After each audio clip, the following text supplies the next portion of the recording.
This hour is brought to you by Sweetland Waste and Removal Service, a homegrown company serving Southern Indiana since 1995.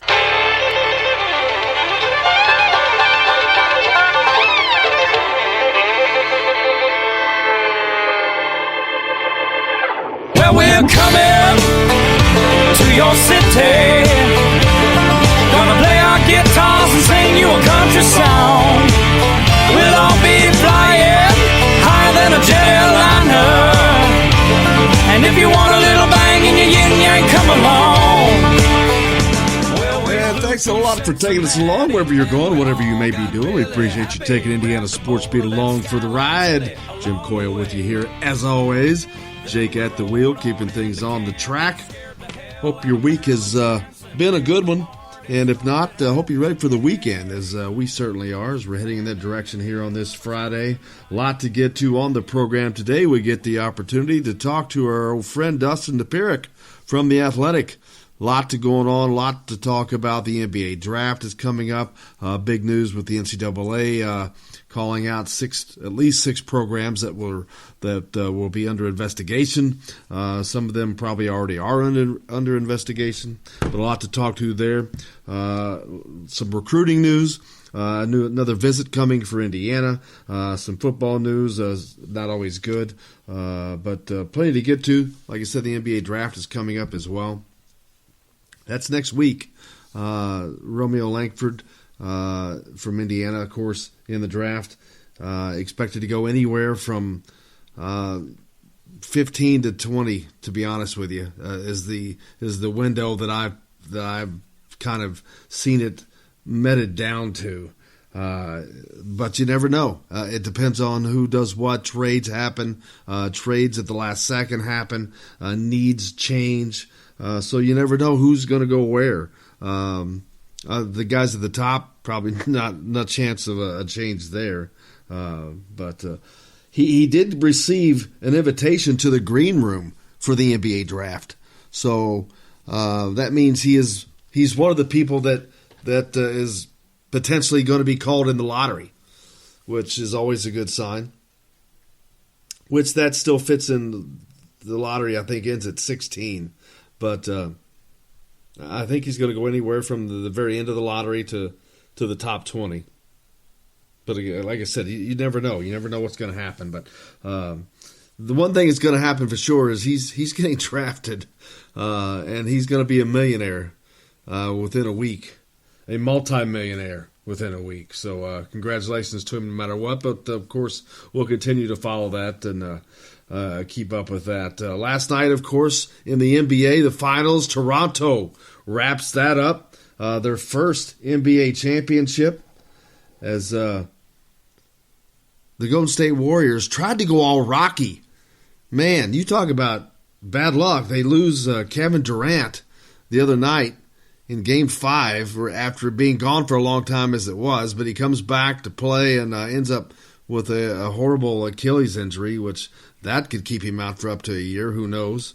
But that was unfortunate enough. And then in the game last night, in Game 6, Klay Thompson, who had 30 points up to this point in the third quarter, he goes down with an apparent knee injury and came out to shoot free throws, but ended up having to be helped back off the court and was seen later on crutches. So, and into the rain for Golden State, but they certainly don't go down without a fight. Man, I thought they were going to pull it out. It was back and forth. It was a back and forth game before Toronto was able to pull that win out. The last game being played in Oracle Arena, by the way, out there in Oakland.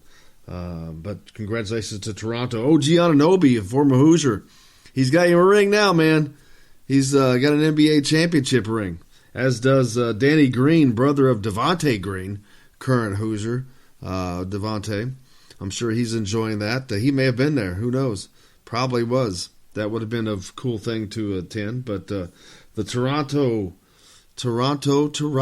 man, their NBA. It's hard to believe that there's an NBA championship going to Canada. You know, you think of of big time championships. The only time I expect a champion to be named from Canada is from the Canadian Football League, and that's because all the teams are in Canada. But yeah, that's what's the last one? Maybe the Blue Jays, Toronto Blue Jays. I think we talked about the other day, Jake. But yeah, wow. But changing of the guard in the NBA, maybe we'll see. What will Toronto? I mean, will Golden State come back intact? Kevin Durant, big question mark, where he's going to be next year. So, what to find out. IU football had a little bit of bad news. Jacoby Hewitt, wide receiver, tore his ACL. That's not good news, but I guess better to do it now. He can try to get back in time for fall camp. With today's medicine, it's amazing. Back in the day, that was a year injury, but not so much anymore. They can get back depending on how serious it was, of course. But hopefully, it wasn't very serious at all. He can get back as soon as possible. But we'll certainly keep you updated on that as well. Of course, we've got to talk to 4 of the new freshmen the other day. That stuff's all posted. Those interviews are posted everywhere. Several of the new guys that are in for Indiana football.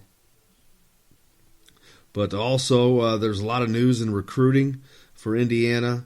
Of course, you need a scorecard to keep up with it. That's for certain. But top 25 prospect Dawson Garcia. He's in the 2020 class. Expected to be making a visit to Indiana. They need a point guard, and Caleb Love from St. Louis, R.J. Davis from New York, Hassan Diarra from New York. Those are some guys that Indiana has offered and shown interest in that point guard position. But especially here of late, you've seen a couple of the Indiana connection players like Nigel Pack from Lawrence Central, who committed to Kansas State. A little surprising to me. The day before that, and I had missed this, but Mike Saunders from Lawrence North, then via Wasatch Academy out in Utah, but he's going to Cincinnati. Neither of those guys were really high on Indiana's list. I don't think. They've just been names that have been thrown about.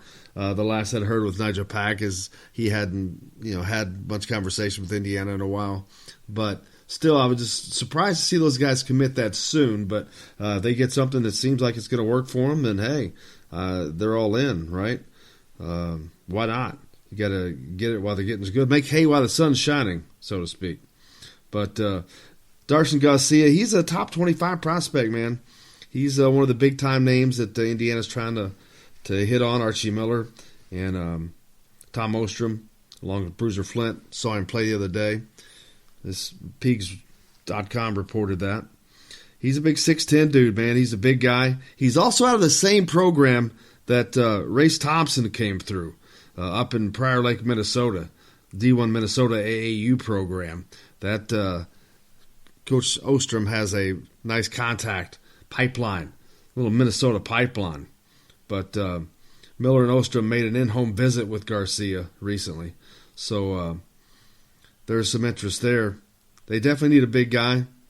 But you've got Trace Jackson. I don't know that the offense – I've never seen this offense from little I've been able to ascertain of it is one that utilizes a big guy a lot. But it depends on how they are. I think Garcia, this dude can shoot from the outside. So that changes the game when you can do that instead of just being a post-up player, because this offense, from what I gather, is not one that needs a post or uses a post-up player much.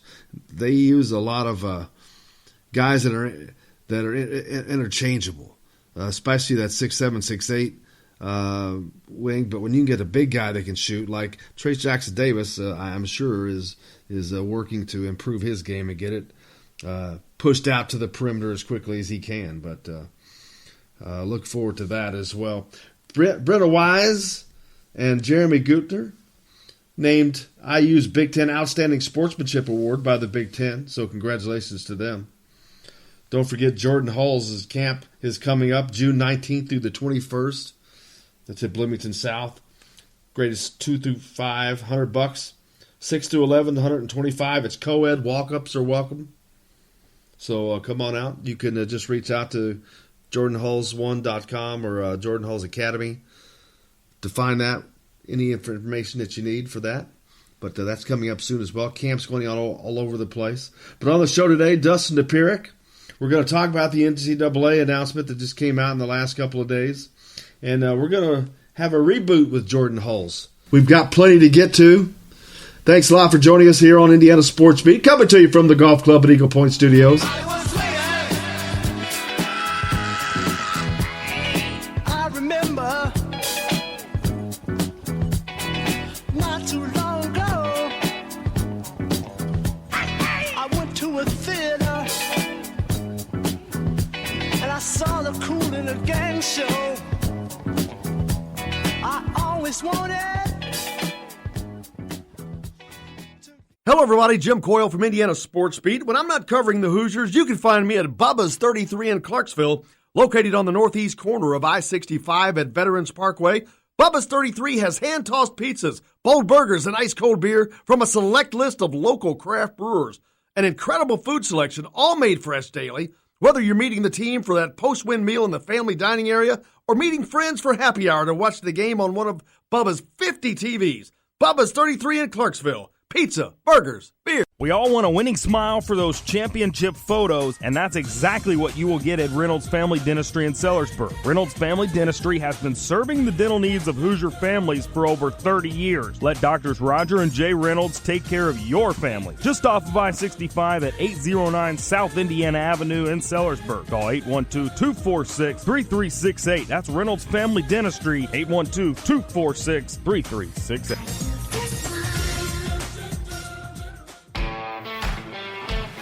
Now that warm weather has arrived, it's time to hit the links, and there's no better place than the golf club at Eagle Point in Bloomington.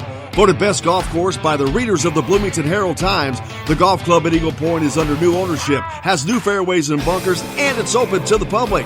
When the round's over, there's cold beer and a full menu at the Eagle Point Pub and Bistro. Call 812-824-1100 to make a tee time. That's 812-824-1100. The golf club at Eagle Point in Bloomington. This is A.J. Moye. This is Dan Dockett. Hey, this is Michael Lord, former Indiana basketball player. This is Indiana football coach Tom Allen. This is Jim Coyle with the Indiana Sports Beat. You can always like and follow us on Facebook. Always follow the show rebroadcast on iTunes, Google Play, iHeartRadio, Spotify. TheDailyHoosier.com is a great place to sign up for each and every day, or, of course, on 97.7 The Ref in Evansville. For the best recycling and waste removal service, turn to the area's leader, Sweetland Waste Removal and Recycling, a homegrown company serving southern Indiana since 1995. Sweetland Waste Removal and Recycling serves Floyd, Clark, Harrison, and Washington counties. For excellent service and peace of mind, call Sweetland Waste Removal and Recycling today at 812-944-5642. That's 812-944-5642. Keep life sweet with Sweetland Waste Removal and Recycling. All across the country, people are coming together to speed up what we can learn about health. The All of Us Research Program is calling on 1 million people to join us as we try to change the future of health. For your family, for future generations, for all of us. Visit joinallofus.org and find out how you can become one in a million. This is former Indiana basketball player Brian Evans, and you're listening to Indiana Sports Beat with Jim Coyle.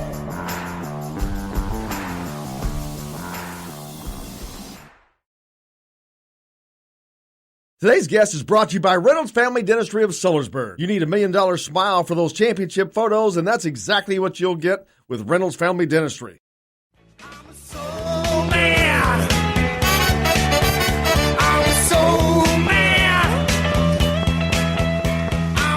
Welcome back to the Golf Club at Eagle Point Studios. Jim Coyle with you here, Indiana Sports Beat, and we are grateful to be joined by a good friend of the show, Jordan Hulls. Jordan, how you doing, man? Not too bad. How about yourself? Doing great. Jordan is still over in Germany, recently fresh off of being minted the MVP over there. Congratulations, by the way. That's a heck of an honor. I appreciate it. Yeah, it's luckily I had a lot of Indiana fans voted me in, and but yeah, it was a great year. In the international play and then BBL. Very thankful for that honor, and good to see the hard work paying off. Yeah, you were the only player to pull up a couple of awards, but you got 40% of the vote for that, man. It was a landslide. So it's not just a couple of IU fans. There's just a lot of people voting for you. That's a landslide victory. Yeah, I mean, like I said, it was a great year for us. I had a great team who got me the ball when I was in good position to do different things, and the system that I play in. And like I said, it was a great year shooting the ball, and hopefully I can keep that going forward. But yeah, we made it all the way to the finals. Unfortunately, I wasn't able to finish the finals. I played the first game, but missed the rest of it with a season-ending injury. But yeah, to get that award is pretty special, and like I said, I'm very, very thankful for that, and couldn't have done it without the fans, of course, and the team and all that kind of stuff. Well, there's a reason your teammates get you the ball. You're only shooting 49% behind the arc, so they're not, I guess they're not too. They're pretty smart in that regard, because man, I know a certain college team that could use some shooting like that. I think a lot of college teams could maybe use something like that, but ours in particular, maybe so as well. But yeah, it's like a great shooting year, and if I can just keep doing that, that's how I make my money. And being from Indiana, and that kind of helps me, I guess, growing up being able to shoot. But yeah, it was a great year.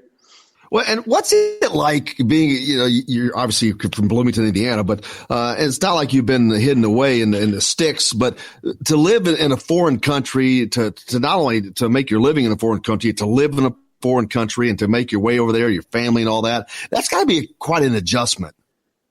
Oh, yeah. I mean, Germany is a great place for us to live. We really love it here. This is my 6th season, which is kind of hard to believe. And yeah, when you have to totally uproot your family and go to a new country and new surroundings, new teammates, new everything, it's kind of scary in the beginning, of course. But I've played in Poland, I've played in Kosovo, Belgium, and now Germany. I've been here for 3 years, and it's you take a lot of different things from different countries, but this has been a great place for us to live. We feel safe here, healthcare here. We had our second son here early in March.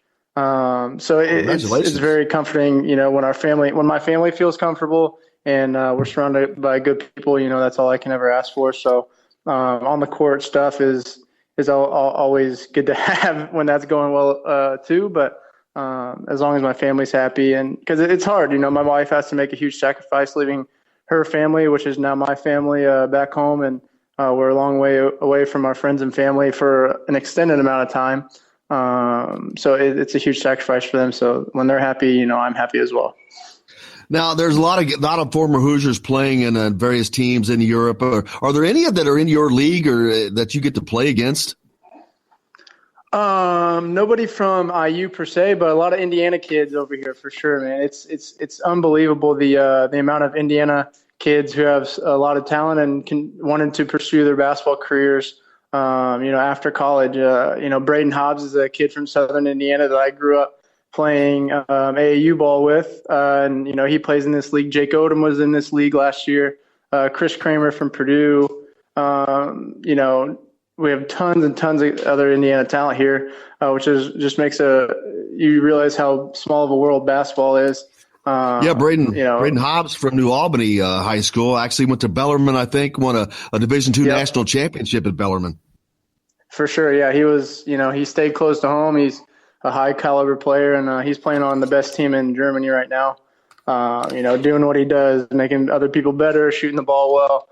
What Indiana kids are supposed to do. He's had an amazing career, and he's only about 2 hours from me, so we met up. Once this season, but he's a pretty busy guy with our schedules and stuff like that. But he's doing really well. Yeah, the thing about Europe is you just jump on a train, you can be in about 10 different countries within an hour. Everything just shoots, so it's so weird. Exactly. Yeah, it's like If we want to go to Ohio, it's like us going to Paris. Whenever my family comes and visits or friends, whoever it may be, it's pretty cool to be able to say, yeah, we can just hop in the car, go 5 hours, and we're in Paris, France, or we'll go to.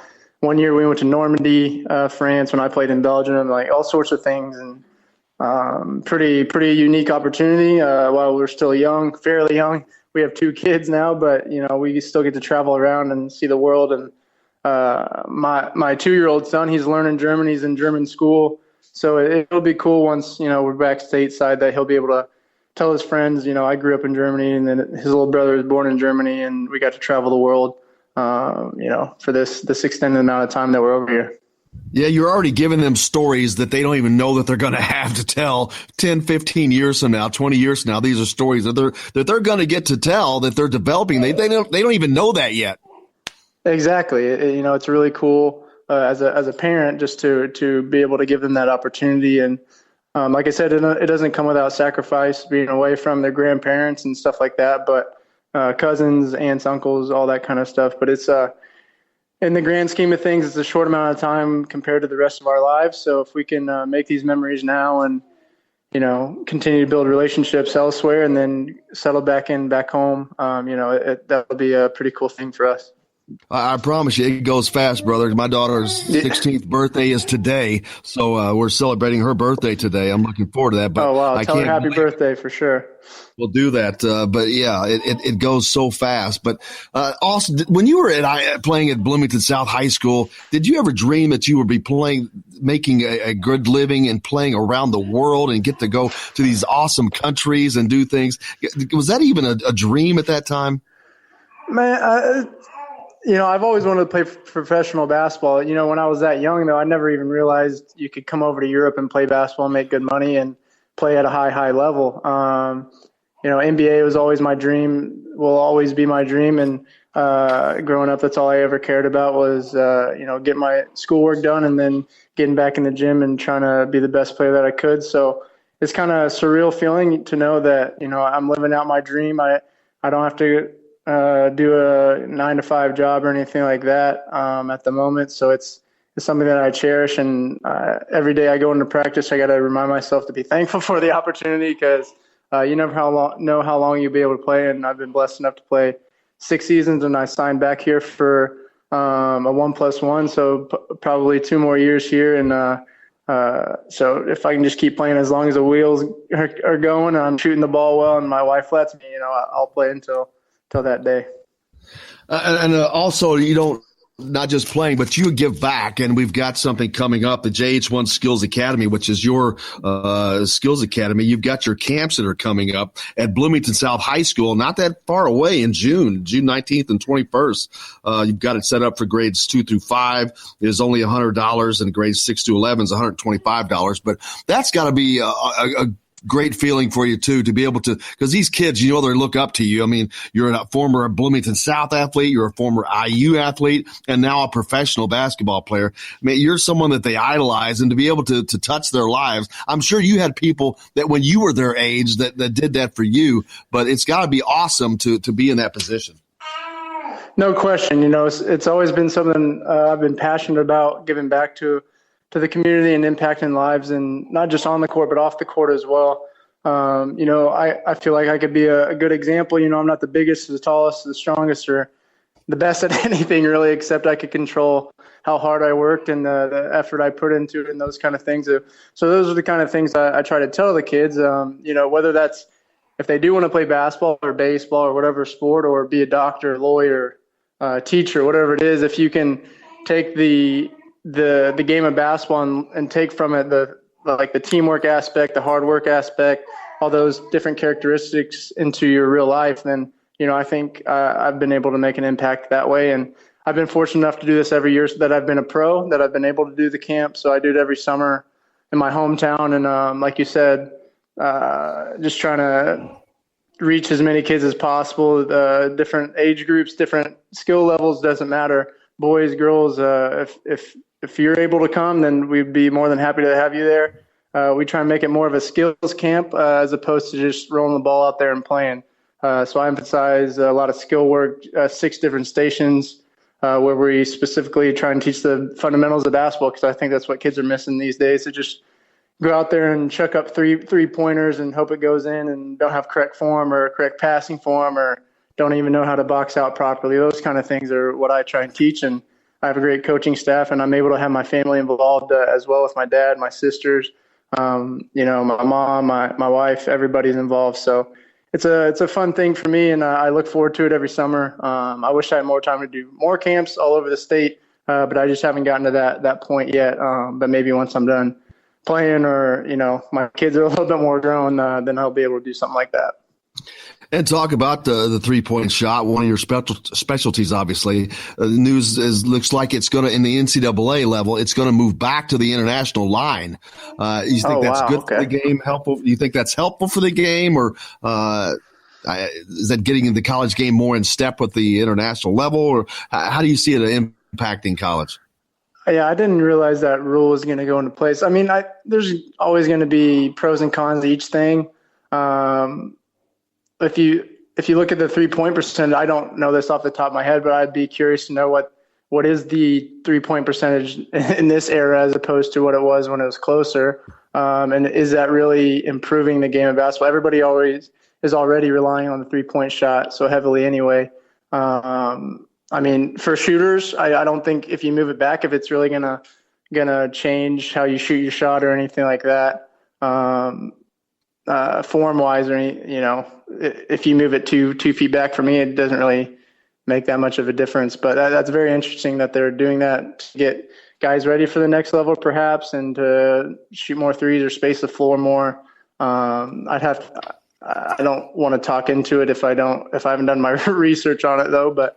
Right, and it's not a set rule. It's not set to go into place yet. It's a proposal, I believe, but it probably is more than likely that is one that's going to be taking effect. For the last couple of years, they've used the NIT as kind of a guinea pig. This year they moved it back in the NIT. They moved the 3-point line back. They also used the wider international lane this year. That's not a proposal expected to be made, but now that's one I thought would be more helpful, is to open up the lane a little bit. But yeah, that would definitely make it more exciting, because I mean, it's definitely the college game is changing a little bit. Exactly. I mean, if you want to try and make the game more universal, where it's the same all over the place, then for sure. The NBA is just in a different level of its own. But when you get over here in Europe, it's not like you have defensive 3 seconds or anything like that. But there is the different rules where you can tap the ball off the rim once it hits, and you can go in the lane early, intentional foul, like all these little different things. What I would like the college game is to just go back to quarters. I think that would be – I still don't understand why we do halves. I'm sure there's a lot more behind it than what I understand, but I think everybody else uses quarters. I don't understand why college basketball in the men's side doesn't use quarters and reset the fouls after 5 or whatever, and take away with the 1-on-1. But 1-on-1 does propose a different exciting element to the game, to it in the games and stuff like that. But I mean, like I said, there's pros and cons to everything. I think that's something you'll probably see, Jordan, because that's another rule I think that they toyed with in the NIT this year. So we'll probably maybe see more of that next year. But have you had a chance to follow the college game at all? No, there was huge news yesterday. John Beilein, after 12 years, leaving Michigan to go to the Cavs. That's big news for the Big Ten, for college basketball overall. But that's kind of a shock. Yeah, definitely. I saw that tweet, and when the information leaked out, and one side of me is really shocked because he's had so much success at Michigan, and I know he's a great coach, and he's done a great job there. But on the other hand, he's proven a lot at the college level, so maybe he wants to see what he can do at the pro level. And with all the stuff going on around college basketball, maybe he wanted to just get a different look, different feel. He didn't agree with what was going on, or he just saw. Obviously, I'm just spitballing here. I have no idea, but I'm happy for him because I've always respected him and what he's done and what he's been able to accomplish. And for the Big Ten, I think we're losing a great coach as a conference, someone who provided a pro-style offense. So I think he'll be able to translate that over pretty well. Well, the funny thing is, the big talk is they have two recruits that are both big-time shooter scorers that are possibly going to be coming available. And there's a certain school that has 2 open scholarships and a dire need of shooting and scoring, located pretty close to Bloomington. So I think they're going to be pretty interested in those 2 players. Well, heck yeah. I mean, anytime you can get a high recruit who can shoot the ball, and if that's something that we struggled with, that'd be great if we could land something like that. And that's I guess that's good for us if that's a potential thing that can happen. Jordan, I can't thank you enough for joining us, man. I know you're coming back soon stateside. You got your camps coming up in June. We'll look forward to keep everybody updated on that. We'll get that stuff on our social media pages as well. But thank you so very much. Safe travels to you and your family coming back, and look forward to talking to you when you get back over here. Sounds great. I really appreciate you having me on and getting information about my camp. And again, be sure to wish your daughter a happy birthday. Thank you very much, Jordan. I'll do that, brother. Thank you very much. Jordan Hulls joins us here on the Indiana Sports Beat. We'll be back with plenty more from the Golf Club at Eagle Point Studios right after this. It's Friday night and I feel alright. The party's here on the west side, so I reach for my 40 and I turn it up. Designated driver, take the keys to my truck. Hit the shop cause I'm faded. Honey's in the streets, say money, yo, we made it. It feels so good in my hood tonight. Hello, everybody. Jim Coyle from Indiana Sports Beat. When I'm not covering the Hoosiers, you can find me at Bubba's 33 in Clarksville, located on the northeast corner of I-65 at Veterans Parkway. Bubba's 33 has hand-tossed pizzas, bold burgers, and ice-cold beer from a select list of local craft brewers.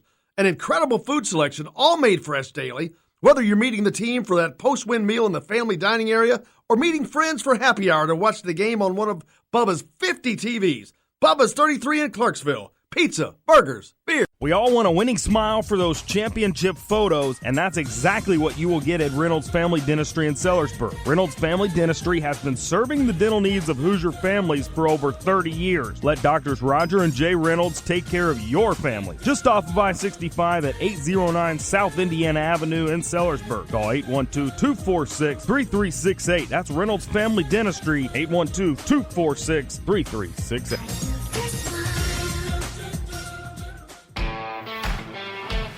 Now that warm weather has arrived, it's time to hit the links, and there's no better place than the Golf Club at Eagle Point in Bloomington. Voted best golf course by the readers of the Bloomington Herald-Times, the Golf Club at Eagle Point is under new ownership, has new fairways and bunkers, and it's open to the public. When the round's over, there's cold beer and a full menu at the Eagle Point Pub and Bistro. Call 812-824-1100 to make a tee time. That's 812-824-1100. The Golf Club at Eagle Point in Bloomington. This is AJ Moye. This is Dan Dockett. Hey, this is Michael Lord, former Indiana basketball player. This is Indiana football coach Tom Allen. This is Jim Coyle with the Indiana Sports Beat. You can always like and follow us on Facebook. Always follow the show rebroadcast on iTunes, Google Play, iHeartRadio, Spotify. TheDailyHoosier.com is a great place to sign up for each and every day, or, of course, on 97.7 The Ref in Evansville. For the best recycling and waste removal service, turn to the area's leader, Sweetland Waste Removal and Recycling, a homegrown company serving southern Indiana since 1995. Sweetland Waste Removal and Recycling serves Floyd, Clark, Harrison, and Washington counties. For excellent service and peace of mind, call Sweetland Waste Removal and Recycling today at 812-944-5642. That's 812-944-5642. Keep life sweet with Sweetland Waste Removal and Recycling. All across the country, people are coming together to speed up what we can learn about health. The All of Us Research Program is calling on 1 million people to join us as we try to change the future of health. For your family, for future generations, for all of us. Visit joinallofus.org and find out how you can become one in a million. Today's guest is brought to you by Bubba's 33 in Clarksville, with hand-tossed pizzas, bold burgers, and ice-cold beer. Pizza, burgers, beer. Bubba's 33 in Clarksville.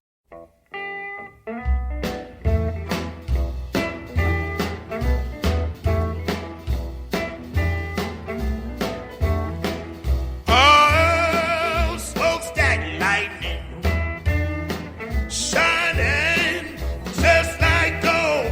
Well, Welcome back to Indiana Sports Beat with Jim Coyle, of course, coming to you from the Golf Club at Eagle Point Studios. And as promised, a good friend of the show, joined Dustin DePierick from The Athletic. Dustin, how's it going, brother? Doing good, man. Thanks for having me again. Appreciate always having you on. How's your summer gone so far? It's been not a lot to do so far, but there's been some things happening. The All-Star Games have come and gone. Hubers has come and gone. A little bit of happenings in the sports world, but not a lot. Yeah, locally, I mean, it's been just kind of quiet, especially on the Indiana front. Obviously they went after a couple of guys, trying to get another piece in that 2019 class. Didn't quite get it. Obviously got Joey Brunk there early on to get a graduate transfer, which I think was really important. I think that was a really key addition. They needed to have somebody else that could play the 5 with Juwan Morgan moving on. There had to be somebody else to shore that up that could, kind of split the position with Deron Davis. I don't know, as healthy as Deron is, it was still important to, I think, get somebody else in there so that you could split that spot and you're not asking Deron to suddenly play 30 minutes when he's never done anything like that before. So that was some big news, but after that it just kind of quieted down and you didn't hear very much from Archie. He's really been quiet, I think. In general, there hasn't been a lot happening, but it seems like he's also just made a point not really to talk to a whole bunch of people, so you haven't seen a bunch of news breaking when it's come to Indiana. Again, you got to see a couple of those guys at the All-Star Game. They're bringing in with Trace Jackson Davis and Armand Franklin. But not a ton of other personnel moves, and everything else has kind of stayed the same. You had a couple guys transfer early on, but I think a lot of people thought there would be more. And there weren't, so they're keeping a lot of this core together mostly. There isn't going to be a big, huge overhaul. I guess they're not in a position to get one because they're having a hard time, getting talent. So, it's been quiet. It's just been it's been a little bit stay the course. I mean, Indiana fans might want something other than that right now, but that's kind of what they're going to have to go with is this group that they got and hope that, some guys make some big leaps and also these freshmen are able to make an impact quickly. Yeah, not that I'm an expert in recruiting because I'm not, but it almost seems like Archie's a year behind doing what he's doing right now, and there's a big focus on a lot of Indiana players as far as high school players and whatnot. And with these 2 open scholarships, I know that wasn't the plan, and he talked about having roster flexibility at Hubers and all that, which is nice, but that wasn't the plan going into next season, there's no doubt. And having missed on all those guys is definitely going to put them in a kind of like IU football was for a while at quarterback. They were off a cycle in the recruiting, and sometimes you miss these 2, it can work out for you, but it can also hurt you. Yeah, no, I mean, you never know how that's going to break. Obviously it was good that they had one available that they could, take Brunk, but I don't think you wanted to have this many available. I think the idea of having one makes sense. I see where he's coming from there. But I don't think they were necessarily in the position where they should not have added more to this group because, you're first off in a situation where you already feel like you lost out on a team that should have been in the tournament. Not that this was a great team they just had, but again, when you've got Romeo Langford and Juwan Morgan on the same team, you feel like that team ought to get in. And when you have that sort of, I don't want to say black mark, but that's on your resume if you're Archie that you didn't get those guys into the tournament. Then you go into this season, you don't necessarily fix all your ills. So if you go through year 3 and if you fail to make the tournament again, and you're going into year 4 having not been there yet, then all of a sudden you're asking a lot from that class. You're going to have a lot of roster flexibility in that class and a lot of opportunity to get guys. But it's not necessarily a great class in the state. There's certainly a couple nice players, but there's nobody in the top 80. And so it's like, okay, well, where is the big sea change coming? Where is this group that's going to change the course of Indiana basketball? If you don't have it in yet, when is it coming? Basically, so that I think raises a big question. So, okay, what are you holding on to this roster flexibility for? Where it's not like you've got this big, big time class that's going to come in. It's not like they already have these guys committed or anything like that.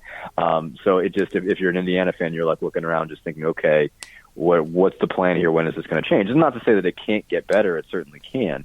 And maybe they can catch a couple breaks with this group and maybe they'll be better than everybody thinks. But it definitely makes you wonder, okay, what are we saving up for? Basically, if not now, when? If you don't need a shooter bad enough on this team to at least get you in the tournament and get better than everybody thinks you are, what are you really waiting for? I think that's a fair question to ask if you're an Indiana fan. Talking with Dustin DePierick from The Athletic. And to me, next year is a make-or-break year for him, for Coach Miller. And this getting behind this recruiting cycle is not helping at all. Not that they don't have talent coming back, they do. You've talked about it. We obviously they've got talent coming back, and they've added some good talent and some good talent from Indiana as far as those that pleases those people that want to see the kids from Indiana play. And he's got two really good ones that really seem team oriented. And Trace Jackson Davis and Armand Franklin both had a successful run during the All-Star Series that just concluded here not too long ago. But you've got to have elite talent to be an elite team, I think. Yeah, no, and Trace Jackson Davis, I think, gets you there. Not doesn't get you all the way there, but he at least fulfills that.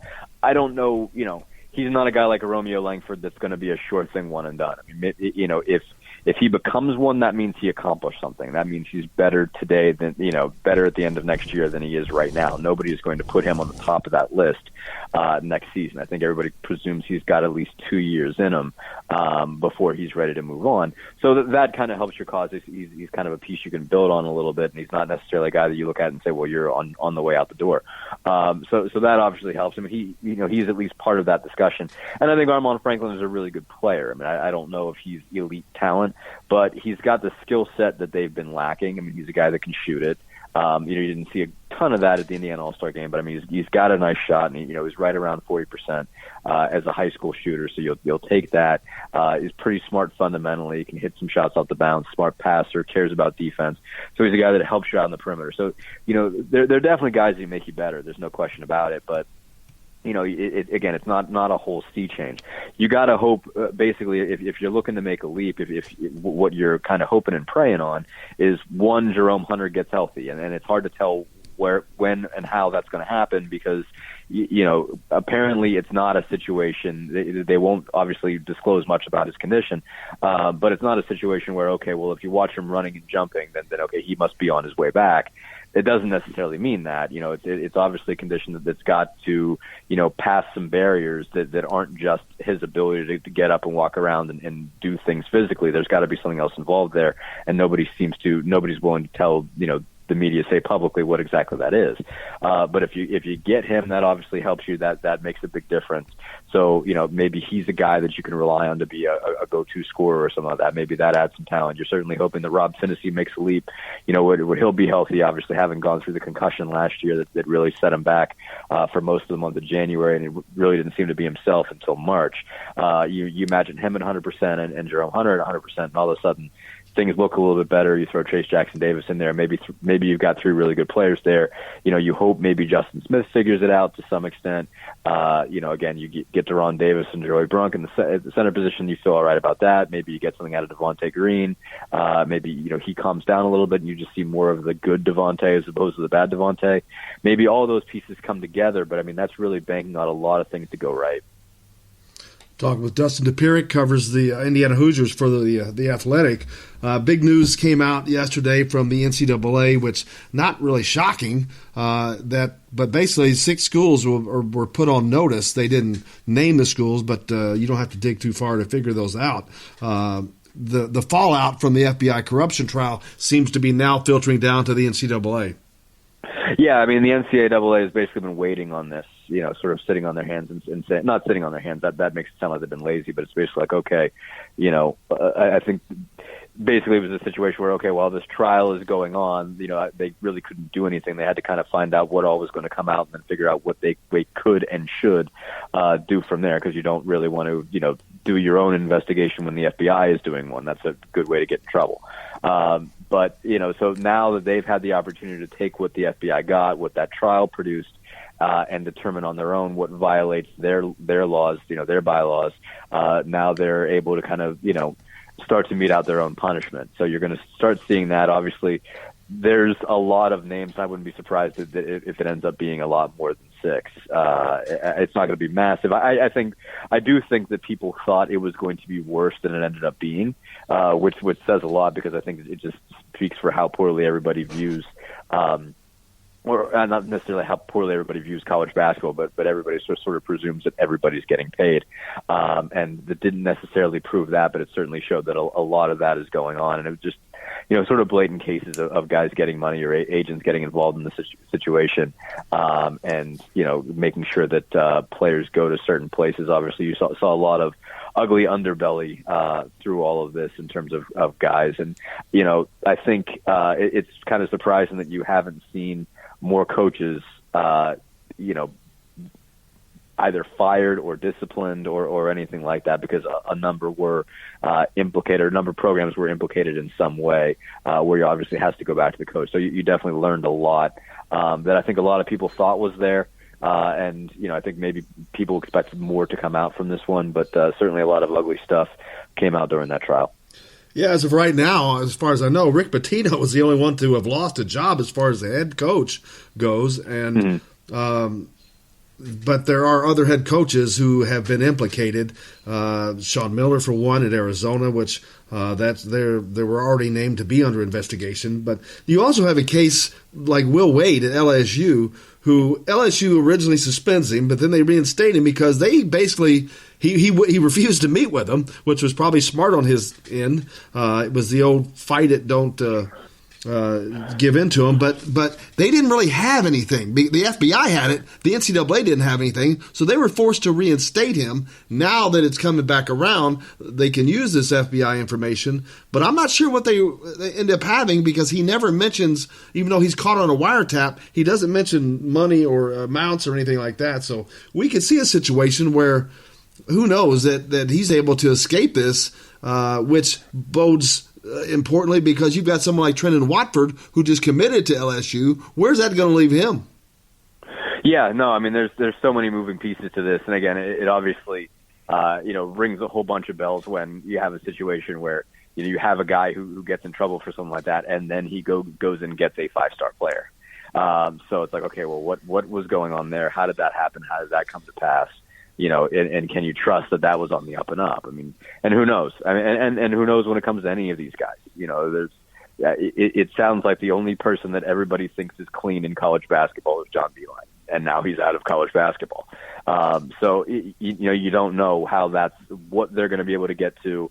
What's going to be there? What is going to work out as proof?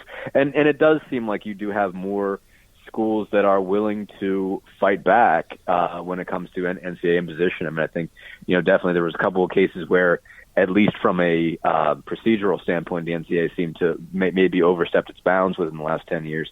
And since then, more schools are saying, you know what, it makes it easier on me if I don't give in, if I refuse to, have a postseason ban, or I refuse to give up scholarships. If I say, no, I'm going to force you to beat me in some kind of legal proceeding, then, it doesn't, sometimes it works out and you don't have to fire anybody. So a la North Carolina, which is exactly what North Carolina did. Right. No, exactly. And they found out, I don't know all the ins and outs of that one in particular, but I think it came back to the idea that if the benefit was technically available to everybody, even if it's a generally sketchy thing, then it's not an extra benefit for an athlete. So it's not necessarily cooking the books for the athletes, it's cooking the books for everybody who took that class. And since it was technically available to everybody, it's not an NCAA violation. So, but even if you've got something sketchy going on at the school, if that sketchy thing is technically available to anybody who enrolls at the University of North Carolina, then it's not an extra benefit for an athlete. So it's not necessarily something you can punish the athletes for, even though they're making a point to take advantage of it more than other people. So that was a generally weird thing. And again, it's just a situation where, like, yeah, maybe, North Carolina should have fallen on its own sword. But they didn't, because they're finding out that that's a good way to get away with stuff, is deciding that you're not just going to let the NCAA do what it wants to do, or do what the NCAA thinks you should do. Yes, because what they did was that a couple of the people that they wanted to interview, the NCAA, they were no longer employed by the university, fired, let go, whatever you want to say it. The NCAA does not have subpoena power to force them to talk to them. So they didn't have what they needed. They didn't have the power the FBI has, which creates a problem. Sure. How are you going to police when you can't get the things that you need to get? So that's an issue in itself. Yeah, no, it comes back to the idea of what is the NCAA in the first place. I mean, I think they've always been this sort of odd organization in terms of what we think of and what American institutions should have is again, like, should you start? I mean, in a certain way, it's like, okay, like, do you even want to think about the idea of giving non-governmental institutions subpoena power? Like, at a certain point, like, when are you giving these things too much power? And again, like, so they come off as toothless, and I think fans especially get annoyed at the idea of, well, my school got in trouble and yours didn't, but your school did the same thing that my school did. It just didn't get caught, and that's an annoying thing if you're a fan. But at the end of the day, do you want to start giving the NCAA subpoena power? Is that something that you really think makes, like, that's a slippery slope? Because, okay, well, who gets it next? Who else gets involved? What other organizations deserve to have subpoena power and deserve to have a fully operational investigative team, even like the NCAA does? I mean, so what's too much to give these things? I mean, again, it's a member institution that's created by these schools to police each other. At a certain point, are we going way over our skis when we start to give these, them ability to investigate into certain areas that maybe they shouldn't be able to? So there's a lot there. There's so much theory involved in what should there be, but so frequently, yes, the fact that they don't have these powers means that you get a certain amount of unfairness. There are definitely schools that are cheating and getting away with it because you can't look into certain things as the NCAA, as a non-governmental organization as they are. They don't have the opportunity to look in people's bank records and like, look at their phone records. I mean, that's a thing that they're not allowed to do as long as those things aren't public property. So it's a very odd thing to view it and how fans deal with it and how they process it. But at the end of the day, there's certain things the NCAA is not allowed to do because of the organization they are. Absolutely. Been another thing that's come up recently. There's a guy running for the Board of Trustees for Indiana, is Brian Davidson. And part of the platform that he's running on is the fact that so much of the BTN money, the Big Ten Network money that IU Athletics has earned, has been taken and earmarked to things away from athletics. Over $60 million that has been come up with so far. I think Jeff Rabjohns came up with that number. But that's a ton of money, and it's believed to be far away more than any other school in the conference. Don't know that for sure yet. I think a lot of people are working on that. But that's an odd thing to see so much money being taken out of an athletics program, especially one like Indiana that's not exactly the biggest school in the conference. Yeah, I mean, I'll be honest, I haven't followed this particular story that close enough. I've heard of what you're talking about. But I haven't necessarily dug into that. I mean, when it comes back to, like, finances are obviously interesting when it comes to colleges and college athletics. One thing, money's fungible. That's obviously one piece of it is when you have a big pool of money, it can move around. Technically, it's almost like fluid. So it's like, okay, well, technically you might be using this to build it now when, the university used money this far back to help out the athletic department, et cetera. Basically, like, all of this moves back and forth. Our debts paid off between those two things. Again, it's the total institution. So yeah, I mean, like, obviously a major issue for Indiana is the fact that it has generally not been a very well funded athletic department in comparison to the rest of the Big Ten. When you have schools like Ohio State and Michigan and Penn State that have these $100 million a year budgets, Indiana generally hasn't been on that par, and obviously the Big Ten Network has definitely helped a lot, basically for all the schools to be allowed to get those programs to invest. So I'm not exactly sure what's been paid for, where, in terms of, I don't even understand. I'm not even totally certain what the agreements are as far as, whether or not some of that money was required to be earmarked for university projects that were non-athletic. So that's kind of an interesting question. I mean, I haven't really broken down Indiana's books at this point, and it is very complicated. I mean, I would just caution anybody that's reading into this, okay, well, if that money moves over, it's as simple as that the university stole $60 million from athletics. It's not that simple, and especially over time, you have a lot of money moving back and forth, and there are times when the university has had to take care of the athletic department. As far as I know, through most recent years, that hasn't been the case. The athletic department has been self-sufficient, and I don't think they necessarily owed the university any money. But over time, these things, I wouldn't go so far as to say as they even out, but a lot of money moves back and forth between the university at large and the athletic department. So there's a lot of pieces, I would say. I mean, I haven't written anything on that. I haven't looked into it enough, but I would say there's a lot to be looked into, and I would be a little bit suspicious of a bottom line figure there. Absolutely. Working on anything currently coming out on The Athletic, Dustin? Yeah, I got a couple pieces working on some stuff on Purdue's recruits. You know, I know that's not something anybody in Southern Indiana wants to hear too much about, but we're writing a little about those guys. And we're also working on some stuff on, draft fits for some of the players, coming up in this draft. And you wrote a little bit about Romeo Langford. That'll be coming out at some point in time this week, I think, just in terms of teams that might be good fits for him. Carson Edwards as well. So a little bit slow at this point in time, but, we'll pick back up. Yeah, the draft next week, man. We'll see. Everyone's wondering where Romeo is going. Is he going to fall down out of the top 20, or is he going to move up? That all comes to a head next week. Yep, no, definitely. I mean, I think you could see him anywhere, I think, from the end of the lottery to about 2021. I don't think he's going to fall too far. You're not going to see him out of the top 20. Definitely not out of the top 25, I wouldn't think. I think he's still looked at pretty fondly by a lot of teams. Obviously, I think certainly they saw some flaws in him this year in terms of his shooting and even some of his motor on defense. But I do think that teams still like just the degree to which he can score the basketball. Absolutely. Dustin Pierrick from The Athletic, I can't thank you enough. We appreciate you, man. Absolutely. Thanks as always, Jim. That's going to wrap it up for us today. Thanks a lot for joining us. This is Jim Coyle, and I will see you on the radio.